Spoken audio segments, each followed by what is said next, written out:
Meu nome é Julie Anderson, tenho 29 anos, e faltando 14 dias para o meu casamento, meu próprio pai olhou diretamente nos olhos do meu noivo e disse que eu era uma mentirosa, que sempre fui, e que aos 18 anos eu tive um filho fora do casamento e tentei prender um homem com isso, enquanto minha mãe se inclinava na mesa com um ódio frio e sussurrava para ele não cair na minha armadilha também, dizendo que eu tinha abandonado minha própria filha como se fosse lixo e que eu era podre por dentro.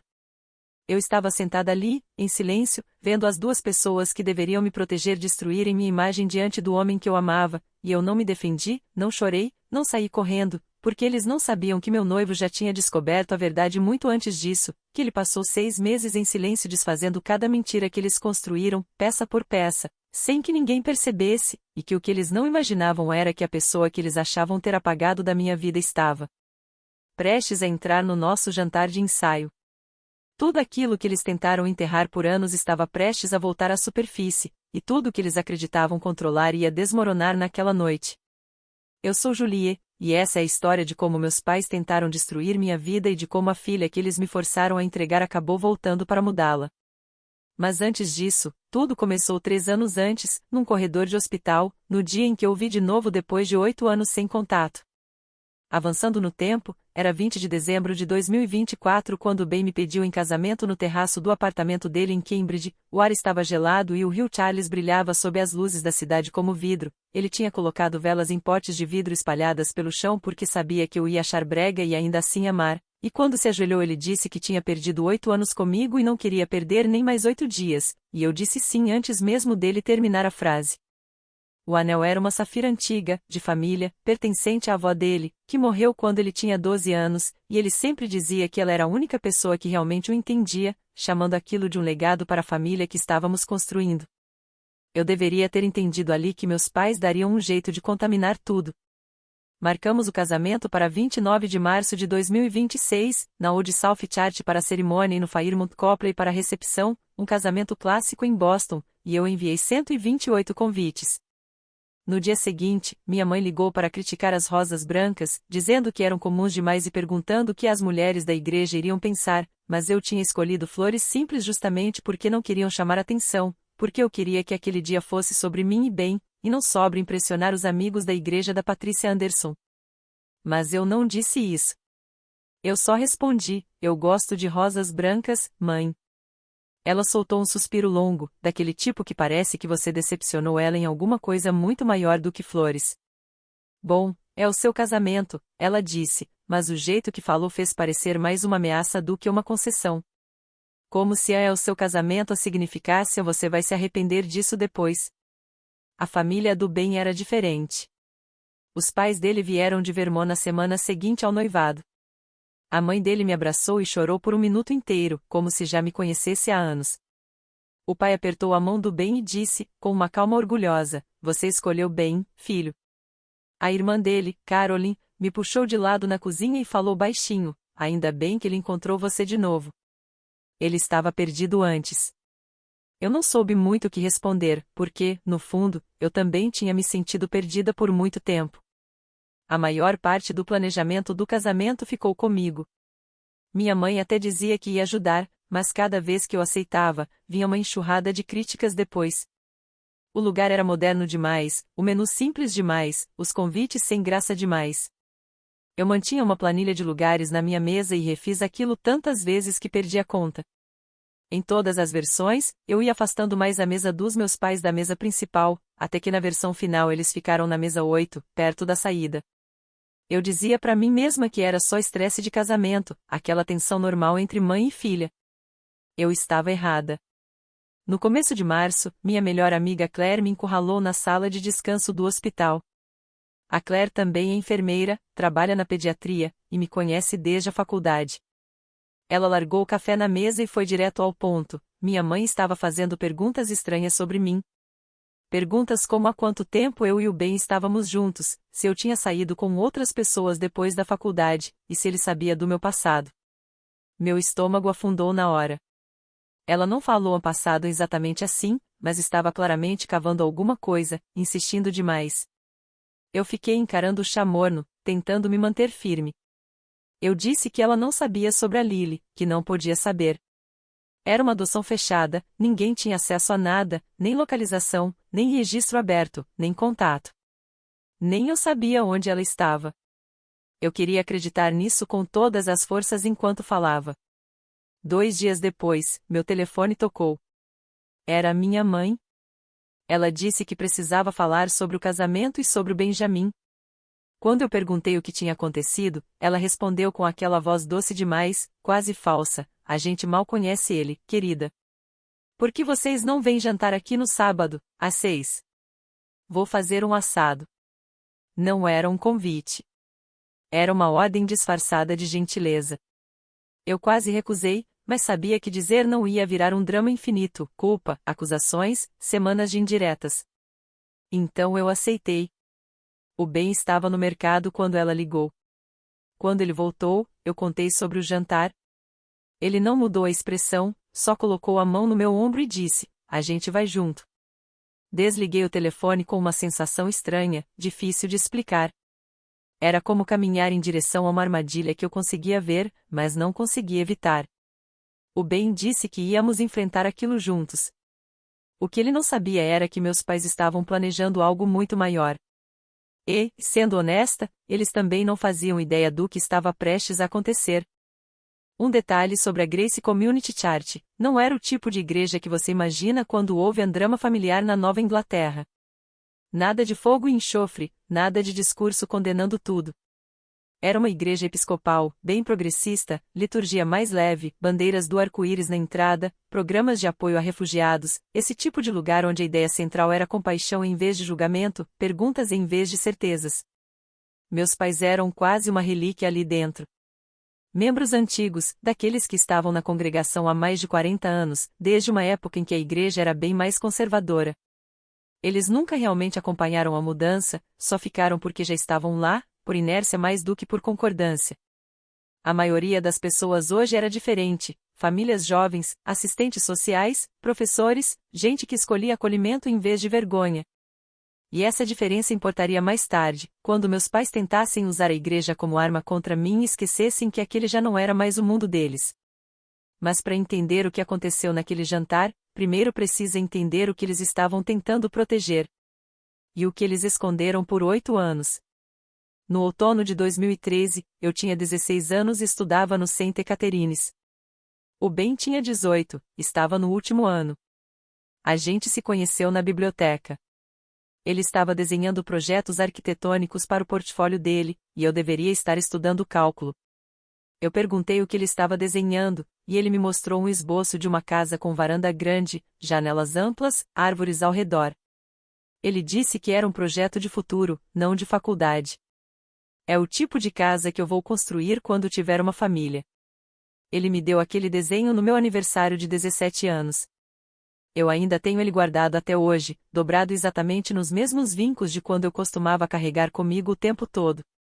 A gente namorou por 2 anos. Ele entrou no MIT para arquitetura, eu planejava pré-medicina em Boston College. Minha mãe nunca aceitou aquilo de verdade.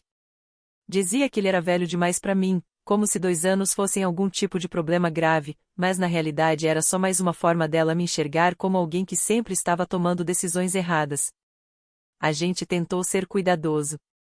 Pelo menos achávamos que estava sendo. Em dezembro de 2016, eu tinha 18 anos, caloura na BC, e percebi que minha menstruação não vinha. Fiz o teste sozinha no banheiro do dormitório. 2 linhas. Positivo. Fiquei olhando aquilo por uns 20 minutos sem conseguir pensar direito. Eu deveria ter contado pro Ben primeiro, mas eu estava com medo, confusa, e tive a ideia estúpida de que minha mãe talvez ajudasse. Então fui para casa naquele fim de semana e contei. Eu estava chorando quando disse: "Mãe, eu estou grávida. Eu não sei o que fazer." Ela não me abraçou. Não perguntou se eu estava bem. Só disse, bem baixo, como se já tivesse decidido tudo antes mesmo de ouvir: "Você vai resolver isso." Sem levantar a voz. E eu entendi exatamente o que ela queria dizer. Eu não vou fazer aborto. O rosto dela mudou na hora, ficou frio. E ela respondeu: "Então vamos resolver de outro jeito." Foi ali que tudo virou. Foi ali que eles tomaram o controle. Em janeiro de 2017, meus pais já sabiam que eu estava com 2 meses de gestação. Eles me tiraram da Boston College, disseram para a universidade que eu estava em licença médica por problemas de saúde. Passei os 8 meses seguintes dentro da casa deles em Wellesley. Tecnicamente eu estava sendo educada em casa, mas na prática eu só ficava trancada no meu quarto de infância, olhando o tempo passar enquanto tentava lidar com algo que crescia dentro de mim e com a sensação de não ter saída nenhuma. Eles cortaram qualquer contato que eu tinha com o Ben. Usaram meu e-mail para mandar uma mensagem de término para ele. Algo simples, frio. Acho que precisamos terminar. Isso não está funcionando. Ele ligou depois disso. E quem atendeu o telefone foi minha mãe. Eu disse para ele que não queria mais falar, que precisava de espaço. Ele tentou por 2 semanas. Depois parou. E eu passei a querer fugir todos os dias. Eu planejava isso na minha cabeça o tempo inteiro. Mas eu tinha 18 anos, estava grávida, sem dinheiro, sem carro, sem saída real. Meu pai deixou tudo bem claro: se eu voltasse a falar com o Ben, eles me cortariam completamente. Sem faculdade, sem apoio, sem telefone. Eu não teria nada. Então eu fiquei.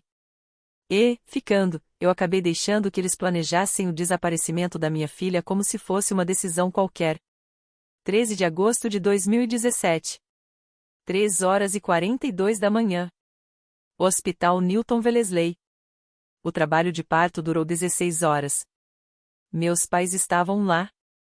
A assistente social também, uma mulher de terno cinza, prancheta na mão, um sorriso treinado que não chegava nos olhos. Eu dei à luz uma menina. 2,9 kg, cabelo escuro, perfeita.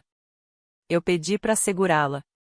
Minha mãe respondeu na hora, como se já tivesse ensaiado: é melhor não. Corte limpo. A assistente social concordou com a cabeça. Assim é mais fácil. Mas tinha uma enfermeira, jovem, talvez uns 25 anos. Ela olhou para mim, depois para bebê, depois de volta para mim, e disse: eu posso te dar alguns minutos. E me entregou minha filha. Foram 90 segundos. Só isso. Eu tentei guardar tudo: o peso dela, o calor, o jeito como parecia tão real nos meus braços. Ela tinha uma pequena mancha de nascença no ombro esquerdo, em forma de lua crescente. Eu sussurrei: me desculpa. E minha mãe disse: já chega. A enfermeira levou ela embora. Eu comecei a chorar de um jeito que não parava, não conseguia respirar direito. Eu perguntei: qual é o nome dela? Por favor, só me fala o nome dela. A assistente social respondeu, sem hesitar: a família adotiva vai escolher. Me ofereceram algo para dormir. Um sedativo. Eu estava tão quebrada que aceitei. Quando acordei 6 horas depois, ela já não estava mais comigo. Estava nos braços de outra pessoa, em outra casa, com outro nome. E eu nem tive a chance de me despedir. 14 de agosto de 2017, eu assinei os papéis de renúncia. Adoção fechada. Sem contato, sem informação, sem nenhuma atualização jamais. Minha mãe ficou em pé ao meu lado enquanto eu assinava. Você vai nos agradecer quando for mais velha, ela disse. Voltei para casa e me tranquei no quarto por 3 semanas.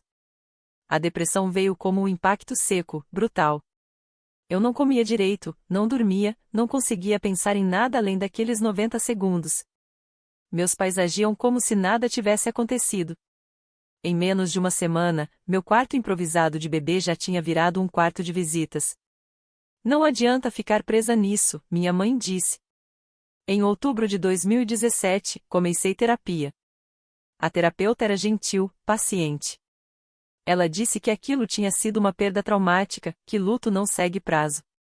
Eu perguntei: mas eu escolhi isso, não foi? Ela me olhou em silêncio por um tempo longo demais. E respondeu: você escolheu?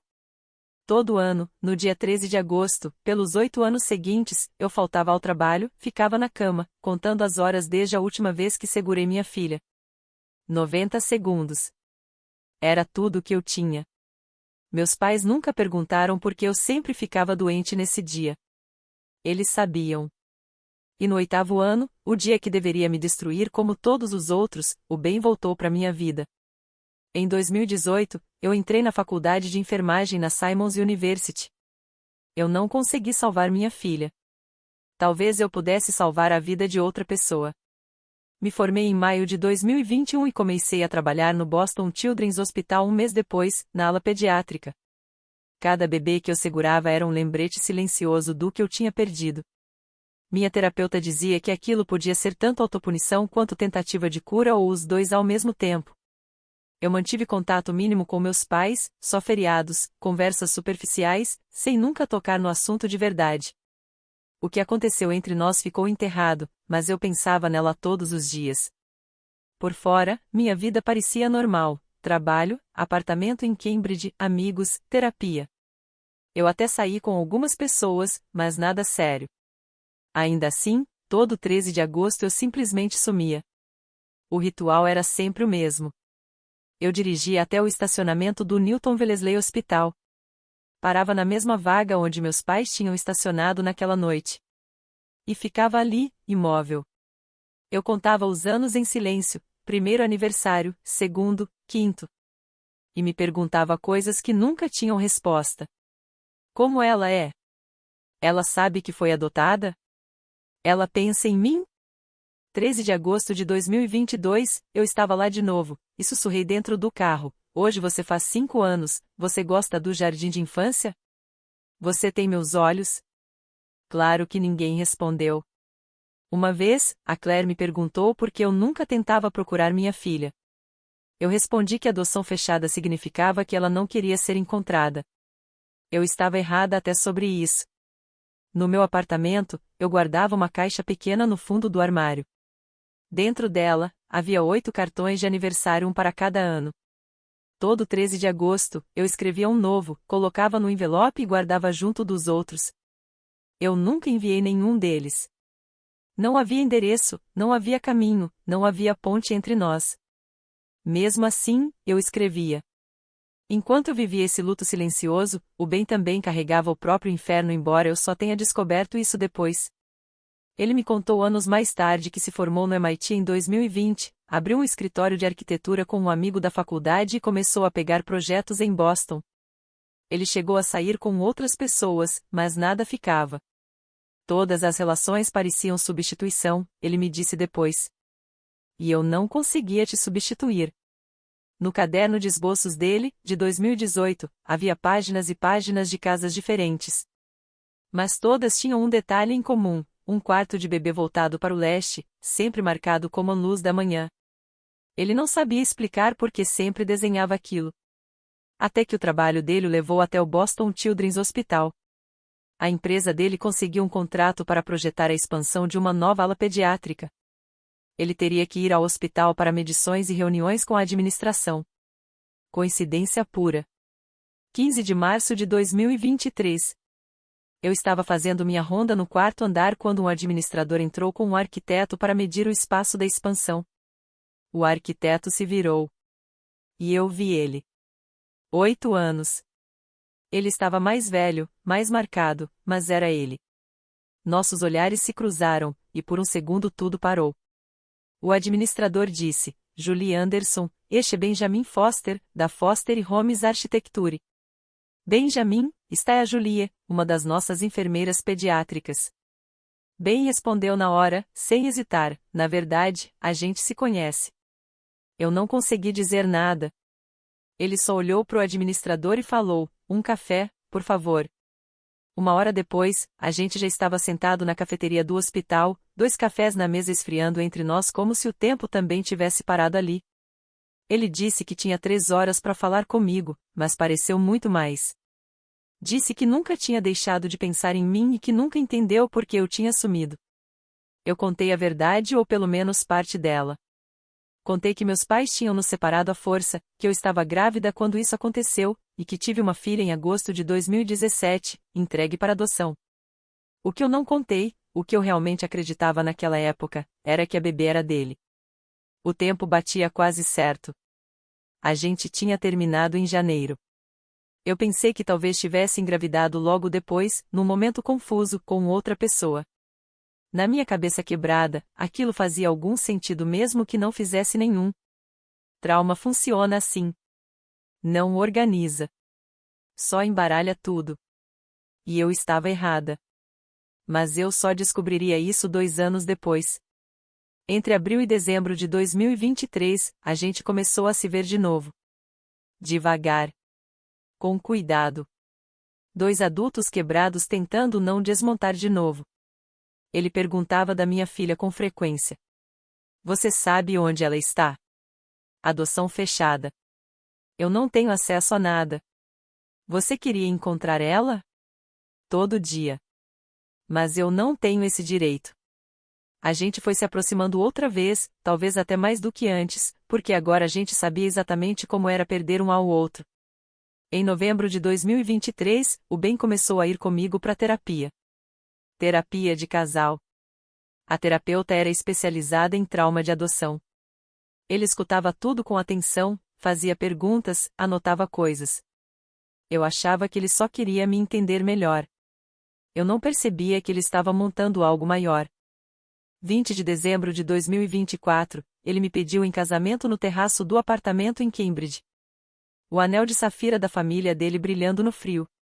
Naquela noite, depois que eu disse sim, eu contei algo que deveria ter contado muito antes. Tem outra coisa, sobre a gravidez. Sobre o tempo. Ele esperou. Eu engravidei mais ou menos na época em que a gente terminou. Em dezembro de 2016. E eu sempre achei que era outra pessoa. Depois de você. Um tipo de fuga. Eu tava muito mal. Nem lembro direito de tudo. Eu respirei fundo. Eu devia ter te contado antes do pedido. O Ben ficou em silêncio por um tempo longo demais. Então ele perguntou, bem baixo. Existe alguma chance de ser meu? Eu parei. Tentei lembrar, organizar datas, sensações, qualquer coisa. Eu não sei, talvez. As datas se cruzam. A expressão dele mudou. Não foi raiva. Foi outra coisa. Foco. Decisão. Se ela for minha, ele disse, se a nossa filha estiver viva e por aí, eu preciso saber. Mas a gente não pode fazer nada. Adoção fechada não deixa brecha. Eu pedi para ele deixar aquilo para lá. Disse que nunca íamos encontrar, que era melhor não criar esperança em cima do impossível. 3 semanas depois, ele comprou um teste de DNA do 23andMe. Janeiro de 2025. Ele me disse que era só curiosidade sobre ancestralidade. Eu só queria saber se eu realmente tinha sangue escocês, como meu pai sempre dizia. Eu não levei aquilo muito a sério. Os resultados chegaram em fevereiro.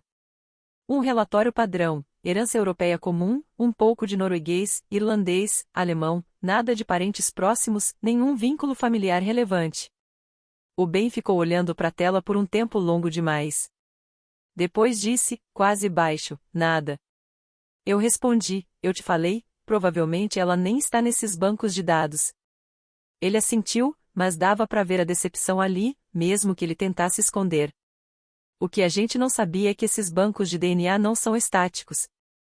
Eles mudam o tempo todo. Cada novo cadastro pode conectar pessoas que antes eram invisíveis umas para as outras.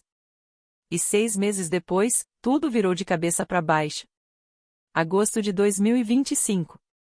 Em Brooklyn, um casal Jennifer e Michael Walsh conversava sobre a filha de 8 anos durante um jantar comum, sem imaginar que aquela conversa mudaria tudo. Jennifer era pediatra. Michael, professor de história no ensino médio. Eles tinham adotado a filha ainda bebê e sempre foram transparentes sobre isso. Na última consulta, a médica perguntou sobre o histórico cardíaco da família. Jennifer respondeu automaticamente, desconhecido. Ela é adotada. A médica apenas assentiu e comentou que talvez fosse útil fazer um teste genético só para registro médico. Naquela noite, Jennifer comentou com o marido. Dr. Shen perguntou de novo sobre histórico cardíaco, e eu odeio ter que dizer um desconhecido toda vez. Michael respondeu, e se a gente fizer aquele teste de DNA? Tipo 23andMe. Pior cenário, a gente descobre ancestralidade. Melhor cenário, algum dado médico útil. E assim eles pediram o kit. A menina Lily achou aquilo divertido. Ela só cuspiu no tubo, enviou pelo correio e esqueceu completamente. Até o dia 3 de setembro de 2025. Quando os resultados chegaram, o sistema marcou algo imediatamente: correspondência familiar próxima. Possível pai, Benjamin Foster. Jennifer e Michael ficaram encarando a tela sem entender. O nome não significava nada para eles, mas a idade 31 anos e a localização Massachusetts batiam perfeitamente com o histórico da adoção. Naquele momento, eles perceberam que aquilo podia ser o pai biológico da Lily.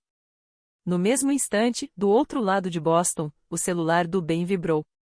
Um novo e-mail do 23andMe. Você tem uma nova correspondência familiar próxima. Ele abriu o aplicativo. Nível de correspondência: família próxima. Possível filha. Nome: Lily W. Conta gerenciada por responsável.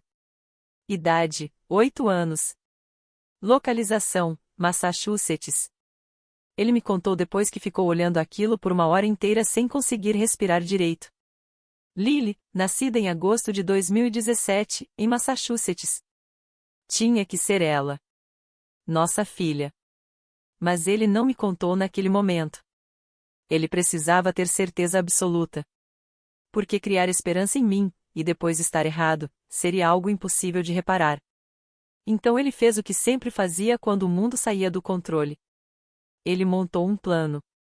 4 de setembro de 2025, o Ben contratou um investigador particular. Um ex-detetive da polícia de Boston, especializado em reencontros de adoção. Discreto, experiente, alguém que sabia usar registros públicos sem cruzar limites legais. Ben entregou tudo o que tinha do 23andMe, Lily W., 8 anos, Massachusetts. O investigador começou a trabalhar rápido. Registros de propriedade em Brooklyn mostravam Jennifer Walsh, 43 anos, pediatra, e Michael Walsh, 45, professor. Uma filha registrada, menina, 8 anos. E os registros escolares em Massachusetts eram públicos. A busca cruzada veio depois. Nome: Lily Walsh. Escola: Brooklyn Elementary. Terceiro ano. O site da escola tinha fotos das turmas do ano anterior.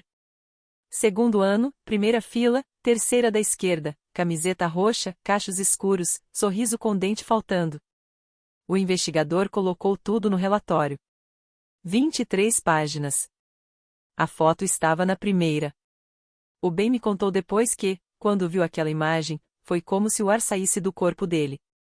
Uma menina de cachos escuros, com o meu sorriso e os seus olhos. E naquele momento ele disse que soube, sem nenhuma dúvida, que ela era nossa. A única pergunta que restava era: o que se faz depois disso?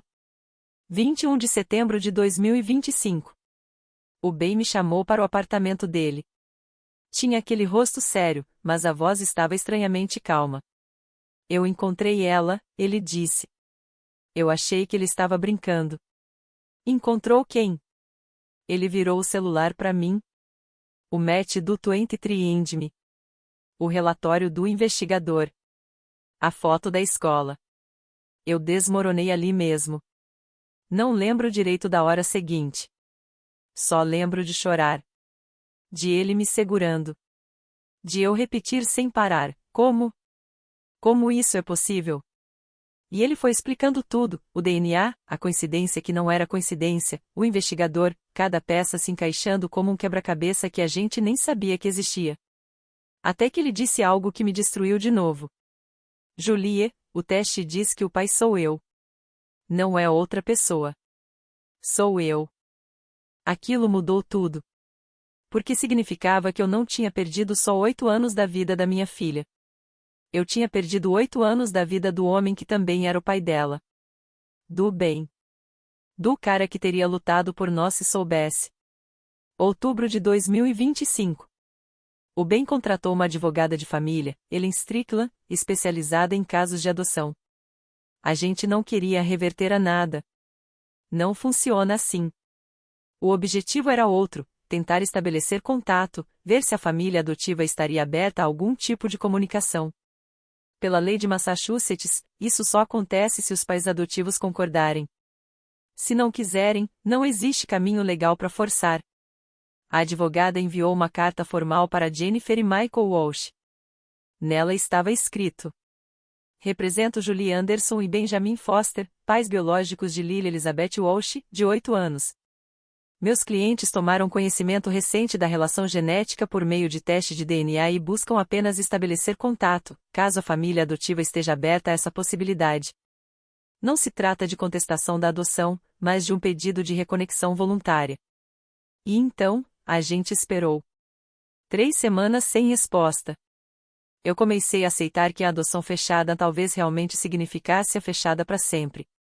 Até que o telefone da advogada tocou de volta. Novembro de 2025. A Ellen colocou no viva voz. Eu e o Ben estávamos sentados no escritório dela, de mãos dadas, quase sem conseguir respirar. A voz da Jennifer veio do outro lado calma, educada, até gentil. Eu recebi a carta. Quero que vocês saibam que o Michael e eu sempre quisemos que a Lily conhecesse os pais biológicos dela. Eu congelei. Ela continuou. Nós tentamos manter algum tipo de contato depois da adoção, mas nos disseram que a mãe biológica não queria mais nenhum vínculo. Que era um corte total. Meu sangue gelou. A Ellen perguntou, firme. Quem disse isso a vocês? A agência de adoção, Jennifer respondeu. Disseram que era um pedido da Julie. Que ela não queria mais nenhuma comunicação. Eu nunca tinha dito isso. Mas alguém disse por mim. E pior, alguém decidiu meu futuro em silêncio. A Jennifer respirou fundo e completou. A Lily pergunta sobre a mãe biológica dela todos os anos, no aniversário. Dissemos a ela que a gente ajudaria a te encontrar quando ela estivesse pronta. Não sabíamos que vocês também estavam tentando encontrar ela. Ben e eu já estávamos chorando. Jennifer continuou, com uma calma quase cuidadosa, nós não nos sentimos ameaçados por vocês. A Lily é sortuda por ter tanta gente que se importa com ela. Seria uma honra organizar um encontro. E então eles marcaram. Fevereiro de 2026. 1 hora apenas. Casa da família Walsh, em Brooklyn. Com supervisão de uma terapeuta familiar. A Lily foi preparada antes. Disseram a ela, seus pais biológicos querem te conhecer. E ela disse sim na hora. Dezembro de 2025. Os Walsh começaram a nos enviar e-mails através da advogada. Fotos da Lily, pequenas atualizações da vida dela. Ela gosta de desenho. Toca violino. Quer ser veterinária. Está no 3º ano. A cor favorita é roxo. Depois veio um desenho digitalizado que a Jennifer mandou. Era um retrato de família feito por ela. 2 adultos identificados como a mamãe Jennifer e o papai Michael. No centro, uma menina pequena escrita em eu. E, no fundo, 2 silhuetas borradas com pontos de interrogação. A Jennifer escreveu junto, a Lily fez isso no ano passado. Ela imaginou você com cabelo castanho longo e olhos gentis. Ela chegou muito perto do que é real. Fiquei olhando aquele desenho por quase 1 hora. Ela tinha pensado em mim todos aqueles anos. E eu tinha passado o mesmo tempo achando que não tinha direito de sofrer. Mas ela também tinha sofrido. E era só uma criança. Marcamos o encontro para 14 de fevereiro de 2026. Dia dos Namorados. Não foi escolha aleatória. Tinha um peso simbólico ali. Eu perguntei pro Ben. E se ela me odiar? E se ela achar que eu a abandonei? Ele respondeu sem hesitar, então a gente vai mostrar pra ela que não foi escolha sua. A gente vai mostrar tudo. Eu não entendi naquele momento o quanto a tudo significava literalmente tudo. 14 de fevereiro de 2026. 2 da tarde. A casa dos Walsh era uma casa vitoriana em Brooklyn, pintada de azul, com floreiras nas janelas e desenhos da Lily colados na geladeira como se fossem parte da estrutura da casa. Jennifer e Michael abriram a porta. Eram exatamente como nas fotos, gentis, firmes, com uma calma de quem já tinha pensado em tudo 1000 vezes. A terapeuta familiar já estava lá. Dr. Rives. Ela explicou as regras com cuidado. A Lily decide o ritmo. Se quiser abraço, ok.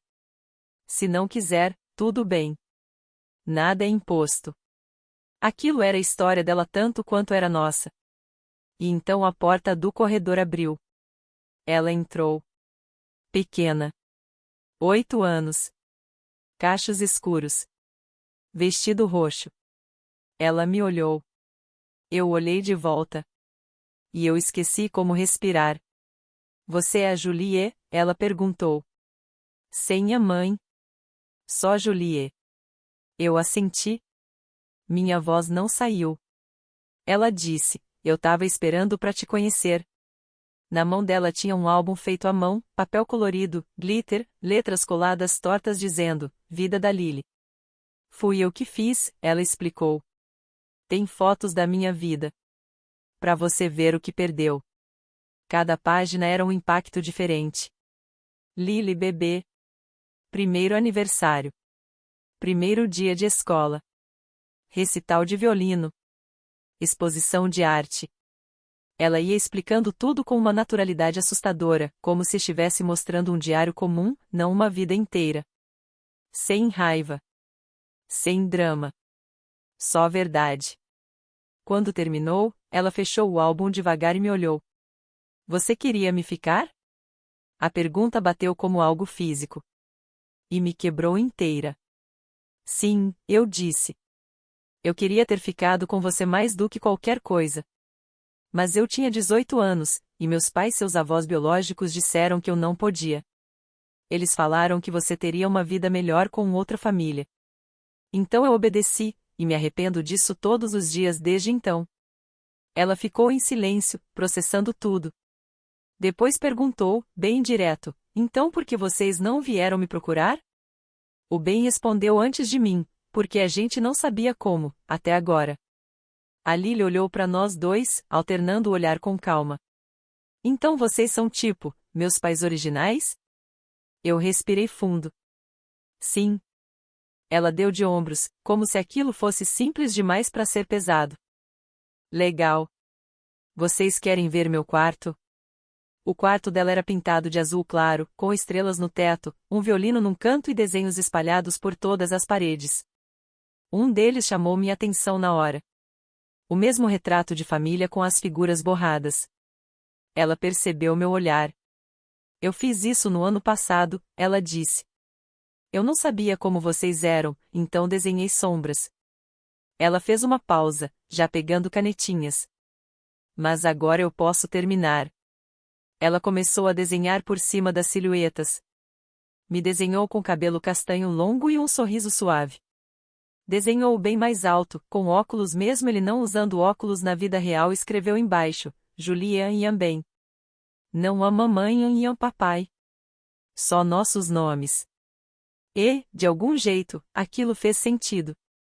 Porque ainda não tínhamos conquistado esses títulos. Depois que ela saiu para praticar violino no quarto ao lado, Jennifer e Michael se sentaram com a gente. Jennifer falou primeiro, a gente não se sente ameaçado por vocês. A Lily tem sorte de ter 4 pessoas que amam ela. Michael completou, a gente sempre acreditou que adoção não significa rejeição. Significa mais pessoas que se importam. E ali a gente definiu um plano, visitas semanais, aproximação gradual, tudo no tempo dela. Antes de irmos embora, a Lily fez a gente prometer com o dedo mindinho que voltaríamos na semana seguinte. No caminho de volta, eu senti algo que não sentia há anos, leveza. A gente tinha encontrado ela. Ela estava bem. Feliz. Amada. E, aos poucos, a gente estava construindo algo novo. Até eu lembrar de um detalhe que ainda não tinha me alcançado por completo. Meus pais ainda não sabiam de nada. E o nosso casamento estava a 6 semanas de acontecer. A gente visitou a Lily 3 vezes antes de tudo desmoronar. 21 de fevereiro. 28 de fevereiro. 7 de março. A cada encontro, ela se abria um pouco mais. Mostrava trabalhos da escola, tocava violino pra gente, fazia perguntas sobre família e saúde como se estivesse tentando montar o próprio quebra-cabeça. Eu tenho meu cabelo cacheado de você? Ela perguntou para mim um dia. Tem, eu disse. E o sorriso do seu pai? Na terceira visita, ela me abraçou na despedida. Rápido, meio tímido, mas real. Eu chorei no carro depois. No dia 7 de março, ela perguntou. A Jennifer disse que vocês vão casar logo, eu posso ir? O Ben já estava com o convite do casamento no bolso da jaqueta. Ele estava planejando exatamente aquilo, convidar ela junto com a família adotiva. Naquela noite, a gente discutiu se contava para os meus pais ou não. Contamos antes do casamento, eu perguntei. Ou deixamos eles descobrirem? O Ben disse que talvez fosse melhor proteger a Lily da reação deles. Esperar depois do casamento. Eu concordei. E foi aí que a gente errou. 28 de fevereiro de 2026. Uma sexta-feira, por volta das 3 da tarde. Minha mãe estava passando de carro por Brooklyn para visitar uma amiga. O sinal ficou vermelho. E foi quando ela viu o Ben andando na calçada, de mãos dadas com uma menina pequena. O coração da minha mãe praticamente parou. A menina era idêntica a mim quando eu tinha 8 anos. Os mesmos cachos escuros, o mesmo jeito de andar. Ela seguiu o Ben. Viu ele deixar a garota na frente de uma casa na Stema Street. Anotou o endereço. E nas 24 horas seguintes, ela fez o que sempre fazia quando queria controle: investigou tudo. Registros de imóveis, redes sociais, arquivos de adoção, qualquer coisa que pudesse virar uma arma. No sábado de manhã, ela já sabia de tudo. 1º de março de 2026, 9 da manhã. Meu apartamento. O Ben tinha saído para fazer compras. Alguém bateu na porta. Forte. Sem paciência. Abri. Meus pais. Eles entraram sem esperar convite, passando por mim como se ainda tivessem direito ao espaço. Minha mãe foi direto. Precisamos falar sobre a criança. Que criança? Eu perguntei. Não mente pra gente, Julie. A gente viu Benjamin com ela. Meu pai completou, frio, você encontrou essa menina. Depois de tudo que nós deixamos claro sobre a adoção ser finalizada. Eu respirei fundo. Vocês me disseram muita coisa que não era verdade. O rosto da minha mãe ficou vermelho na hora. Demos a você a chance de seguir sua vida. E é assim que você retribui? Remexendo o passado bem na véspera do seu casamento? Eu apertava minha caneca de café com tanta força que ela rachou. Só percebi depois. Saiam, eu disse. Eles não se mexeram. Minha mãe inclinou a cabeça. Se você não parar com isso agora, a gente vai contar pro Benjamin tudo sobre você. E ele já sabe, né? Ela até riu. Riu mesmo. Ele sabe que você nem sabe quem é o pai dessa criança. A mentira saiu fácil demais. Eu olhei para ela. Ele é o pai. Um teste de DNA provou isso. 23andMe. O rosto dela perdeu a cor. Meu pai tentou manter firmeza na voz. Mesmo que isso seja verdade, o que eu duvido, aquela criança já foi embora. Adotada legalmente. Você não tem direito nenhum. Não estamos tentando tirar ela de ninguém, eu respondi. Estamos tentando fazer parte da vida dela. Algo que vocês impediram por 8 anos. A voz da minha mãe começou a tremer. Se você continuar com isso, você vai destruir sua relação com a gente. Eu olhei direto para ela. Então tudo bem. Eles foram embora. Mas eu sabia que aquilo não tinha acabado. Entre 1º e 13 de março, foram 2 semanas de inferno. Eles tentaram tudo. Ameaças, vamos contar para a igreja que você está assediando a família adotiva. Culpa, depois de tudo que fizemos por você. Suborno, nós pagamos uma lua de mel na Europa se você parar com isso. Manipulação emocional, você vai confundir essa criança. Nada funcionou. Em 13 de março, eu bloqueei os números deles. Foi quando eles decidiram mudar de estratégia. Ir direto no bem. Assumir que ele não sabia de nada. Que ele iria embora. que o casamento acabaria sozinho. Problema resolvido. 12 de março. A última ligação antes do bloqueio. Minha mãe disse: se você não quer ouvir razão, então o Benjamin merece saber a verdade sobre a mulher com quem ele vai casar. Eu respondi: ele já sabe de tudo. Diferente de vocês. A gente acredita em honestidade. 8 de março. Um convite formal chegou pelo correio. Tinha sido enviado 3 semanas antes de tudo explodir. Patrícia e George tinham planejado aquele jantar de intervenção há muito antes de saberem da Lily. Agora, depois de tudo, aquilo tinha virado outra coisa. Não era mais um jantar. Era um palco. Eu sabia que era uma armadilha, mas recusar aquilo só ia transformar tudo em um escândalo ainda maior. O Ben disse: deixa eles tentarem. Eu tenho tudo documentado. Eu perguntei, quase sem voz, e se eles tiverem alguma prova que eu não conheço? Alguma mentira que eu não consiga derrubar? Ele pegou o celular e abriu uma pasta chamada Lily. Dentro tinha tudo: resultados do 23andMe, e-mails com a família Walsh, anotações da terapeuta, fotos com a Lily, linha do tempo legal, tudo organizado como se ele já estivesse se preparando há meses. Então a gente derruba junto, ele disse. 14 de março de 2026. 14 dias antes do casamento. A gente dirigiu até a casa dos meus pais em Wellesley. O Ben levou o celular. Eu levei meu anel de noivado, porque nem eu sabia se ainda ia estar usando ele no fim daquela noite. 17h55. A casa Anderson estava impecável como sempre. Gramado perfeito, fachada colonial, revistas da igreja empilhadas na entrada como decoração. Minha mãe abriu a porta com um sorriso exagerado. Benjamin, você está tão elegante. Julie tem muita sorte. A tradução era óbvia, você podia ter escolhido melhor. A sala de jantar estava toda montada. Pratos de porcelana, talheres alinhados, o assado no centro da mesa como se fosse uma peça de exposição. 4 lugares. Eu perguntei: tem mais alguém vindo? Minha mãe sorriu doce demais.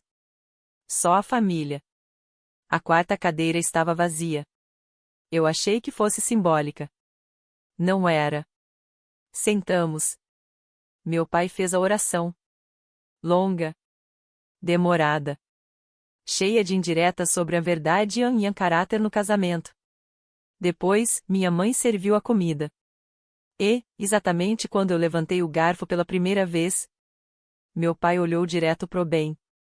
Tem algo que você precisa saber sobre a Julie antes de casar com ela. Silêncio. Ela teve um bebê 8 anos atrás. Deu para adoção e nunca te contou. O Ben pousou o garfo com calma absoluta. Eu sei. Minha mãe piscou, confusa. Você sabe? Sim. Ela me contou há mais de um ano. Meu pai perdeu a paciência rápido. A voz dele endureceu. Ela também te contou que não sabe quem é o pai? Que estava saindo com vários homens depois de vocês terminarem. Que essa criança pode ser de qualquer um. Eu comecei a levantar. Isso não é. Minha mãe cortou, fria. Senta, Julie.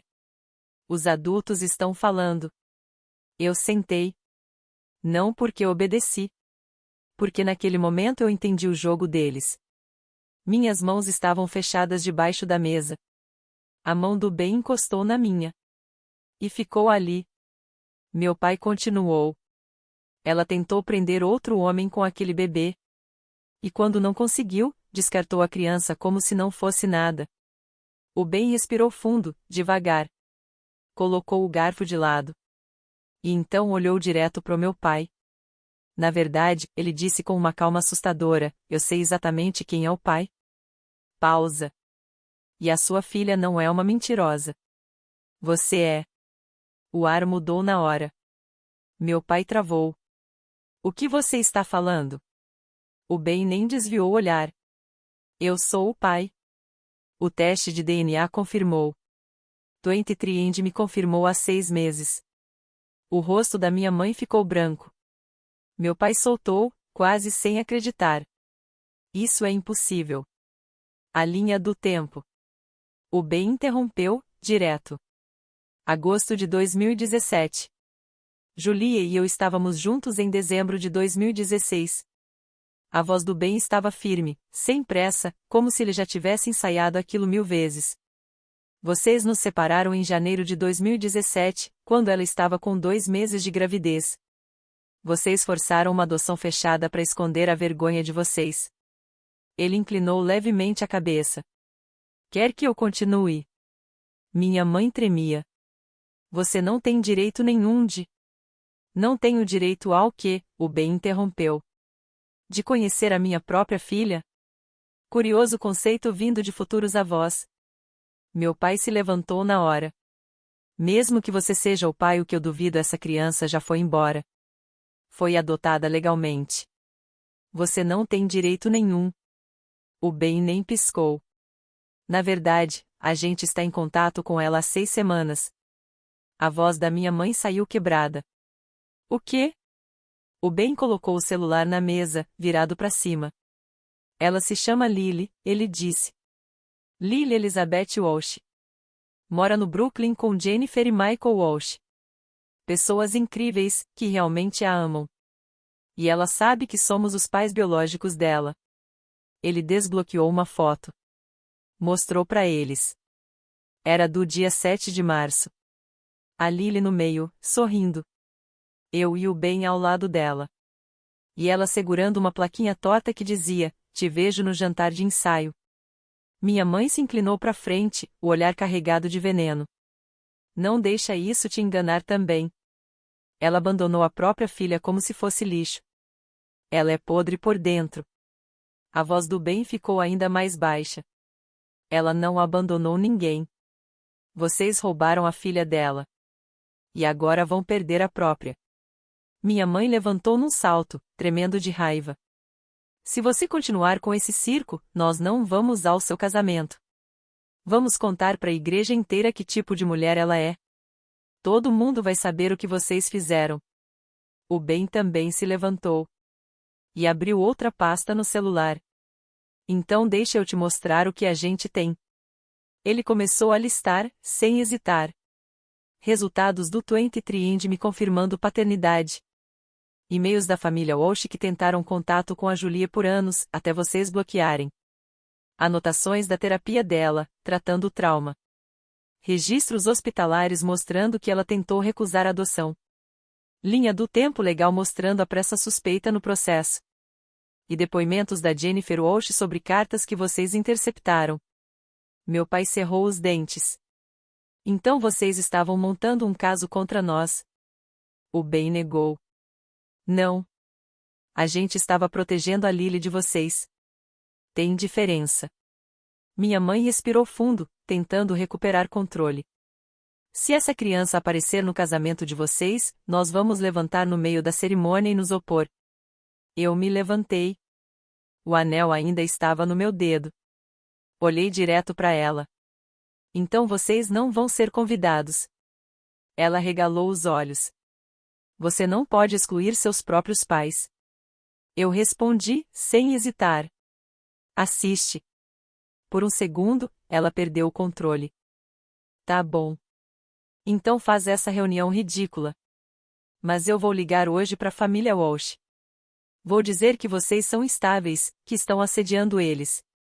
O Ben nem deixou ela terminar. Pode ligar. Eles já sabem de tudo. A versão real, inclusive o papel de vocês na adoção. Ele fez uma pausa. E eles têm advogados também. A voz da minha mãe quebrou de vez. Vocês estavam planejando isso o tempo todo, minha mãe disse, a voz tremendo. O Ben nem deixou ela terminar. Nós estamos protegendo a nossa filha. Algo que vocês deveriam ter feito. Eu respirei fundo e falei, com uma calma que eu nem sabia que tinha. Depois de hoje, vocês não estão convidados pro casamento. Nem pro jantar de ensaio. Nem pra nada. Pausa. Vocês perderam o direito de serem meus pais no momento em que tiraram minha filha de mim. A gente foi embora. Dentro do carro, por uns 10 minutos ninguém falou nada. Só o barulho da cidade passando lá fora. Até que eu quebrei o silêncio. Eles não vão deixar isso acabar em silêncio. O Ben respondeu, sem tirar os olhos da estrada. Eu sei. Por isso eu convidei eles pro jantar de ensaio. Eu virei para ele na hora. Você o quê? E ele explicou. O convite oficial do jantar de ensaio tinha sido enviado 3 semanas antes, muito antes de tudo explodir. Ele sabia que, mais cedo ou mais tarde, meus pais iam descobrir a existência da Lily. E ele queria que o confronto acontecesse em público. Com testemunhas. Para que ninguém pudesse reescrever a história depois. O jantar de ensaio teria cerca de 40 convidados, as 2 famílias, amigos, colegas de trabalho, pessoas da igreja, parceiros do escritório dele, minhas colegas do hospital, todo mundo que me conhecia como uma pessoa boa, equilibrada, confiável. E também a família Walsh. Jennifer, Michael e a Lily, sentados na mesa 1, perto da saída caso precisassem sair rápido. Eu perguntei. E se eles fizerem um escândalo? O Ben respondeu, direto. Então a Lily vai ver exatamente porque a gente manteve ela longe deles. E todo mundo vai ver também. Entre 14 e 28 de março de 2026, foram 2 semanas estranhas. Eu bloqueei o número dos meus pais. Tentei focar no casamento. E ainda vi a Lily mais 2 vezes. Ela estava animada com o jantar de ensaio. A Jennifer ajudou ela a escolher um vestido branco com faixa roxa. Eu combinei com as cores do casamento, ela disse, toda orgulhosa. Eu perguntei pro Ben, em um dos dias. E se isso der errado? E se isso traumatizar ela?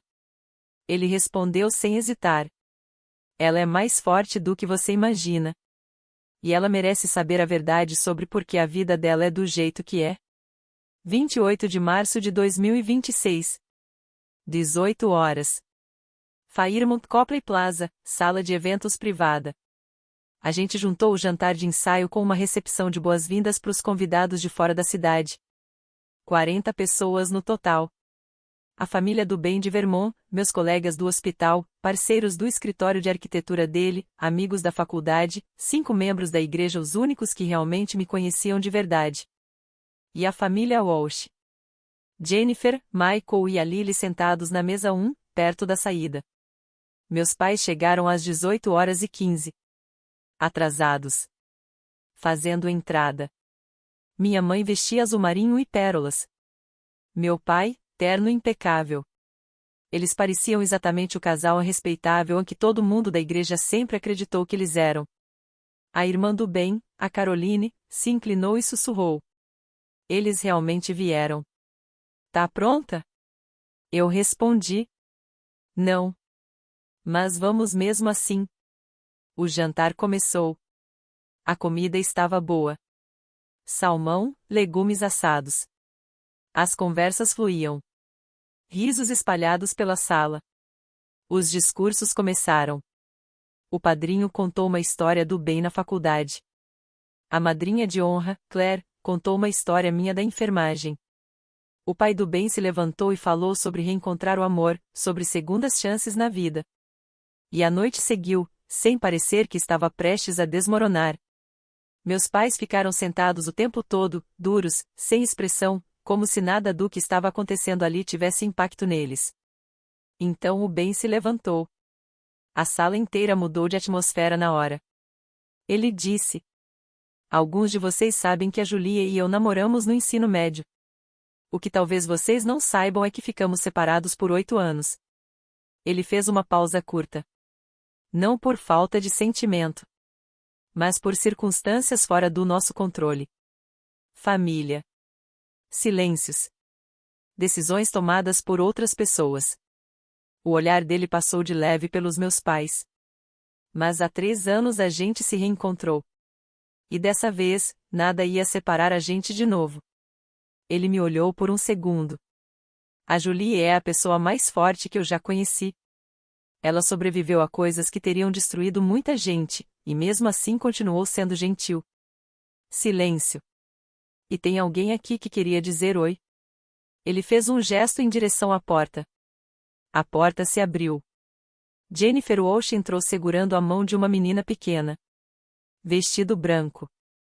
Faixa roxa. A Lily. O silêncio foi imediato. Pesado. Total. Ela caminhou devagar até a mesa principal. Os olhos dela estavam em mim o tempo todo. O rosto da minha mãe ficou completamente pálido. Meu pai começou a levantar, e sentou de novo no meio do movimento. A Lily chegou perto de mim, sorriu. Oi, ela disse. Eu sou a Lily. Depois ela virou para a sala inteira. A voz era pequena, mas firme. Eu sou a filha da Julie e do Ben. Bom, filha biológica. Eu tenho 2 pais e 2 mães. É meio legal. Alguém lá atrás perguntou, confuso. Vocês têm uma filha? A Claire se levantou na hora. Sim. E é uma história linda. Deixa eles contarem. O Ben voltou a falar, direto, mas calmo. Há 8 anos, a Julie e eu fomos separados. Ela estava grávida da nossa filha, mas eu não sabia. A família dela organizou uma adoção fechada. A gente passou 8 anos achando que tinha perdido a Lily para sempre. Ele respirou fundo. Até que o 23andMe nos trouxe de volta. Ele fez um leve gesto para a mesa da Jennifer. Os pais adotivos dela, Jennifer e Michael, foram extraordinários. Eles nos permitiram reconstruir esse vínculo com respeito. A Jennifer se levantou, com a mão no ombro da Lily. A Lily é sortuda por ter tanta gente que a ama. Pra gente, é uma honra compartilhar ela com a Julie e o Ben. Então minha mãe levantou de repente. A voz dela saiu trêmula. Isso é inapropriado. Essa criança não devia estar aqui. A Caroline, irmã do Ben, inclinou a cabeça. Desculpa, quem é a senhora mesmo? Eu sou a mãe da Julie. A Caroline não hesitou. A mesma mãe que obrigou uma adolescente de 18 anos a entregar o próprio bebê? Silêncio pesado. Minha mãe travou por um segundo. Fizemos o que era melhor. O pai do Ben se levantou. Melhor para quem? Certamente não para Julie. E muito menos para Lily. A sala inteira agora estava olhando para ela. Ninguém estava do lado dela. Meu pai tentou puxar minha mãe em direção à saída, mas ela se soltou. E então ela olhou para Lily. Você não pertence aqui. A Lily ficou quieta por um segundo. Pequena. Vestido branco. Sem entender completamente, mas entendendo o suficiente. Ela perguntou. Você é minha avó? Minha mãe respondeu rápido demais. Não. A Lily inclinou a cabeça, confusa. A Julie me disse que eu tenho avós que não quiseram que eu existisse. É você? O silêncio que veio depois foi absoluto. Patrícia não conseguiu responder. Lily insistiu, encarando-a. Julie disse que queria me criar, mas vocês não deixaram. Isso é verdade? Patrícia gaguejou, tentando se explicar, dizendo que não era tão simples assim. Mas Lily rebateu na hora, dizendo que, para ela, parecia bem simples. Foi então que Ruth, uma senhora idosa da igreja que conhecia Patrícia havia mais de 20 anos, se levantou e disse com firmeza que estava profundamente decepcionada com ela.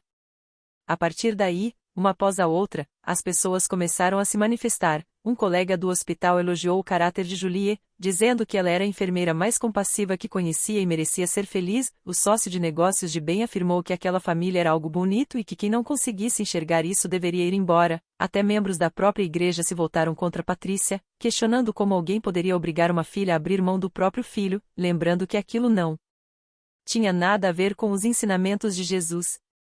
Ruth então pediu diretamente que Patrícia se retirasse, dizendo que aquela era uma celebração e que ela estava envenenando o ambiente.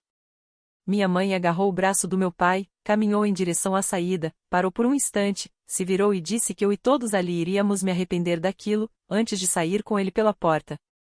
Quando a porta se fechou, o clima da sala mudou, como se todos finalmente pudessem respirar.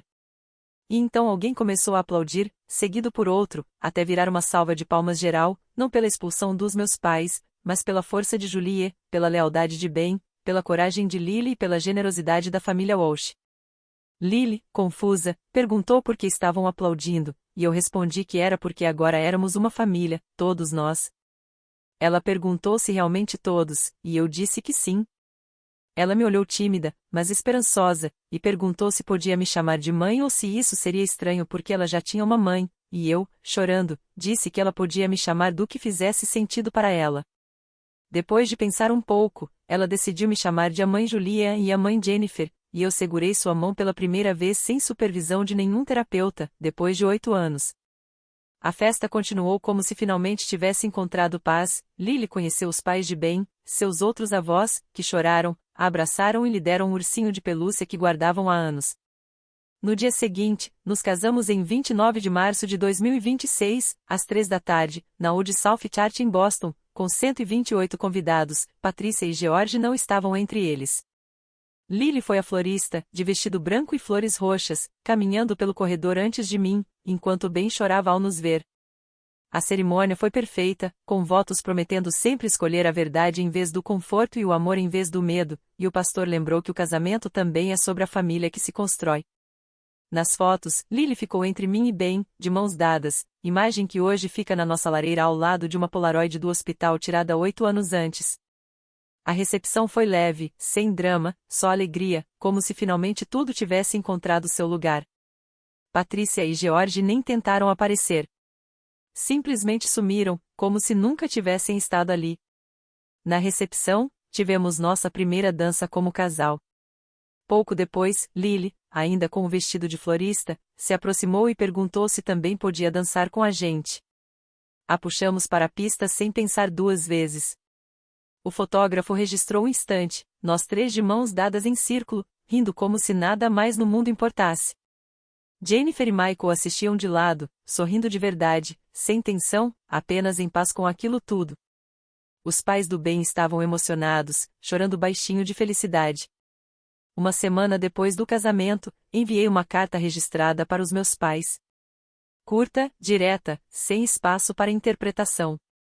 Eu deixava claro que não queria nenhum tipo de contato dali em diante, que eles não eram bem-vindos na minha vida, no meu casamento nem na vida da minha filha. E que, caso insistissem em se aproximar, eu tomaria medidas legais. Eu escrevi que eles tiveram 18 anos para serem pais de verdade, mas escolheram controle em vez de amor, e que agora eu estava escolhendo diferente. Nunca recebi resposta. Mais tarde, ouvi por um conhecido da igreja que eles tinham saído da Grace Community Church. Diziam que havia perguntas demais sobre aquela neta em que ninguém conseguia mais contornar ou esconder. A narrativa deles simplesmente não funcionava mais. Eu achei que fosse sentir culpa por ter cortado contato. Não senti. O que veio foi um tipo estranho de leveza, como se algo antigo tivesse finalmente soltado. Os meses foram passando, não vou fixar uma data porque isso nem importa. A vida foi encontrando um ritmo próprio. Lily passou a morar com a família Walsh no Brooklyn. Aquilo virou sua base, sua casa, sua rotina principal, com a escola e tudo. Ainda assim, toda quarta-feira ela jantava com a gente, e em fins de semana alternados ficávamos juntos em terapia familiar nós 6, eu, Ben, Jennifer, Michael e Lily, além da terapeuta. E, aos poucos, as coisas foram se ajustando. Lily chama Jennifer e Michael de mãe e pai. A mim e ao Ben ela chama de mãe Jules e pai Ben. Ninguém força nada, ninguém discute isso.